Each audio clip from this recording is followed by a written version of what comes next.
Pierre Bellemare, Boucherie belge. Agnès a des malheurs. À près de 40 ans, elle se retrouve sans mari, avec une fille d'une dizaine d'années à élever. Et pas beaucoup d'argent. Mais Agnès, une brune aux traits fins, ne manque pas de courage. Elle décroche bientôt un emploi de caissière dans un petit supermarché. Le travail est un peu monotone, elle rentre le soir assez fatiguée, mais en compensation, elle voit du monde.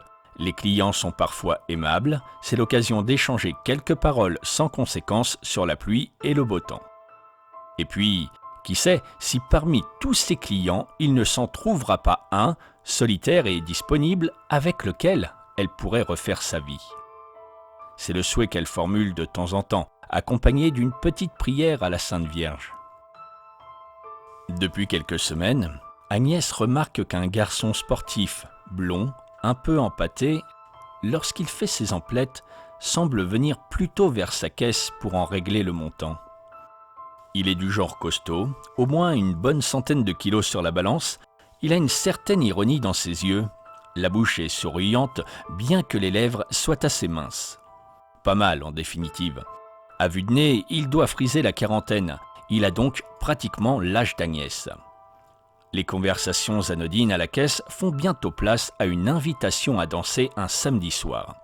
Suite, une invitation à dîner qu'Agnès rendra chez elle. L'occasion de présenter à Maxime, puisque tel est le prénom du client, sa fille, la jolie petite Evelyne. La soirée est sympathique. D'autres suivront, qui se prolongeront même jusqu'au petit matin. Agnès s'en va mettre un cierge pour remercier la Sainte Vierge de lui avoir apporté un compagnon bien sous tout rapport. Maxime est électricien, un bon métier qui ne risque pas de connaître le chômage. On commence à faire des projets de vie commune. Et bientôt, Agnès décide de franchir le pas. Devant les demandes pressantes de Maxime, elle abandonne son domicile et vient avec la petite Evelyne s'installer chez l'athlétique électricien. Au début, tout semble idyllique. Agnès et Evelyne se réjouissent d'avoir retrouvé la chaleur d'un foyer équilibré. Maxime est un bon ouvrier, il ne manque pas d'ouvrage. Tous les trois habitent dorénavant chez lui, un petit pavillon de pierre blanche flanqué d'un garage. Maxime est un passionné de vidéos. Il dévore toutes les revues qui se font l'écho des dernières nouveautés en matière de caméscope, de branchement, de montage. Mais jamais Agnès ni Evelyne ne verront les films de vacances qu'il aurait pu faire d'elle. Au fil des jours, Agnès commence à se demander si elle a vraiment fait le bon choix en changeant de domicile et d'existence. Il lui semble que son compagnon s'intéresse d'une manière un peu trop pressante à Evelyne qui, à cette époque, vient juste d'avoir ses 12 ans. De plus, Maxime, qui n'a pas été trop bavard en ce qui concerne son enfance et ses parents, semble traîner un lourd consensus psychologique derrière lui. Il est d'une jalousie que le moindre observateur qualifierait sans hésitation de maladive. Pour un oui, pour un non, il accuse Agnès de regarder les autres hommes. Son métier de caissière est un bon prétexte pour trouver qu'elle a le sourire trop commercial avec les clients masculins. Il s'ensuit des scènes qui laissent Agnès décontenancée. Devant un jaloux, il n'est pas d'arguments qui tiennent. Toutes les dénégations semblent des preuves supplémentaires de culpabilité. Même la pauvre Evelyne, blonde gamine encore innocente, doit essuyer les reproches véhéments de son beau-père. Un jour où tous les deux marchent côte à côte dans les rues de la cité belge où ils demeurent, Maxime éclate soudain d'une colère incoercible. Il vient de surprendre un regard qu'Evelyne adressait, de loin, à un garçon de son âge, élève du même établissement scolaire qu'elle. Evelyne fond en larmes. Maxime, pris d'une rage qu'il ne peut maîtriser, se laisse même aller jusqu'à lui décrocher un coup de pied qui la jette à terre, hurlante de douleur. De jour en jour, la situation semble se dégrader. Agnès se dit bien que Maxime devrait aller consulter un psychiatre. Elle cherche, en vain, ce qui, dans sa propre attitude, pourrait donner prise à la critique. La même Agnès que Maxime a courtisée il y a à peine quelques mois, celle qui l'a convaincu de venir partager ses jours et ses nuits est devenue, semble-t-il, comme par une malédiction étrange, une poufiasse. Aux yeux de Maxime, si l'on en croit ses vociférations à présent quotidiennes, toutes les femmes sont des poufiasses qui n'arrêtent pas de baiser avec le premier venu. L'ambiance devient insupportable. Agnès a un frère, Roland, un grand garçon maigre qui a environ 10 ans de moins qu'elle.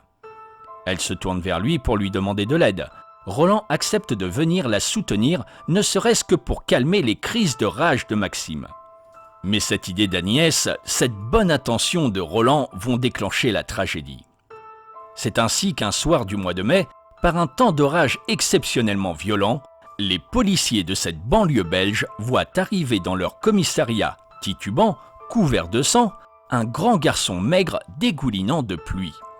Hébété, incapable de tenir debout, à peine capable de s'expliquer, Roland, car c'est lui, s'effondre en demandant du secours. Il explique à mots hachés que Maxime, là-bas, est en train de devenir fou. « Venez vite! Il est en train de tuer tout le monde !» Les policiers se précipitent. Quand ils arrivent, le petit pavillon de pierre blanche semble étrangement tranquille et bouclé de toutes parts. Aucune porte ne se laisse forcer, toutes les fenêtres sont closes. Impossible de pénétrer et personne ne répond aux coups de sonnette.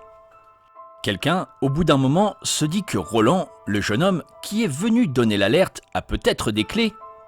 En effet, à l'hôpital où il a fallu le transporter, on retrouve les clés du pavillon dans ses poches. Bientôt, les policiers pénètrent dans la maison. Hélas, dans la pénombre, ils heurtent du pied un corps sans vie, celui d'Agnès, au milieu d'une mare de sang. On constate rapidement qu'elle est morte, la gorge tranchée. Un peu plus loin, dans le living, dont les murs, le plafond, les meubles, les tapis sont aspergés de longues giclées sanglantes, les policiers constatent qu'ils arrivent trop tard aussi pour sauver la petite Evelyne. Elle gît dans un coin, la gorge fendue, sans doute par la même arme. Il ne reste plus qu'à retrouver le coupable. Il n'est pas loin, on le découvre, recroquevillé, dans une autre pièce qui lui sert de bureau. Lui aussi saigne, de toute évidence, il s'est tranché les veines, mais lui au moins est encore en vie. Transporté à l'hôpital, on constate, comme de bien entendu, que ses jours ne sont pas en danger. Impossible de lui arracher le moindre mot, ni aveu, ni explication, pas plus sur le mobile de cette boucherie que sur les circonstances exactes de la tragédie. « Des poufiasses, toutes des poufiasses !» répète-t-il comme un leitmotiv. La solution sera donnée par sa passion pour la vidéo.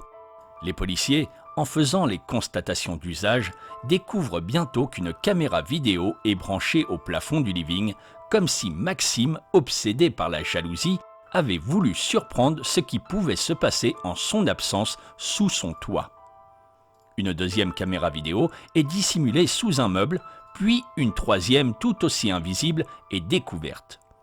Pratiquement impossible pour Agnès et Evelyne de faire un mouvement dans le living sans être dans la ligne de mire des 3 caméscopes. Impossible de dire ou de faire le moindre geste suspect sans être immédiatement pris en défaut sur la bande vidéo. Justement, une des caméras est branchée. Les policiers mettent ce film en lecture et là, muets d'horreur, ils assistent au déroulement de la tragédie encore toute chaude. Ce ne sont d'abord que des cris. Personne n'est cadré dans le living. Les cris de Maxime et les cris de terreur d'Agnès. L'électricien jaloux, qui semble déjà hors de lui au début de la scène, hurle des reproches à sa compagne. Reproches surprenantes pour n'importe quel témoin. Maxime accuse Agnès d'être la maîtresse de Roland, son propre frère. Aucune des dénégations terrorisées de la malheureuse ne parvient à le calmer. Il enchaîne d'ailleurs en proférant la même accusation à l'encontre d'Evelyne. Celle-ci, selon lui, serait la maîtresse de son oncle. Le film continue. Agnès apparaît dans le living, Evelyne aussi en larmes. Tandis que Maxime poursuit ses injures et ses coups, la gamine se recroqueville dans un coin. Maxime exige alors des aveux de la part d'Agnès. Qu'elle avoue donc qu'elle couche avec son frère. Roland, qui dort dans une chambre du premier étage, apparaît devant la caméra et reçoit alors sa part d'injures et de coups. Il ne fait vraiment pas le poids devant la masse courroucée de l'électricien et il décide de courir chercher du secours. La caméra enregistre le bruit de sa voiture qu'il met en marche avant de partir sur les chapeaux de roue jusqu'au commissariat. Maxime disparaît un moment vers la cuisine. Agnès est trop effondrée pour saisir Evelyne et prendre la fuite vers l'extérieur. Les derniers plans sont explicites, hélas. Maxime revient de la cuisine en brandissant un long couteau de boucher. Il continue à hurler. On entend la voix d'Agnès qui, dans un dernier effort pour essayer de le calmer, avoue alors l'invraisemblable. « Oui, dit-elle, je suis la maîtresse de Roland. » Elle supplie Maxime, maintenant qu'elle a dit tout ce qu'il voulait, de se calmer, de les épargner, elle et sa fille. Tout est bon pour gagner du temps. En guise de réponse, Maxime, d'un grand mouvement du bras, lui tranche la gorge. Le sang gicle jusqu'au plafond. Dans sa colère, son bras arrache la suspension du plafond, les plombs sautent. Est-ce la fin du cauchemar ? Non. L'action reprend comme dans les scénarios classiques de films d'horreur. Maxime a remis en place l'interrupteur du compteur électrique. Sans s'être calmé, il s'approche de la pauvre Evelyne en larmes qui ne bouge plus, tétanisée. D'un seul coup, il lui tranche à son tour la gorge. La caméra enregistre les derniers soubresauts des deux corps que la vie quitte par saccade.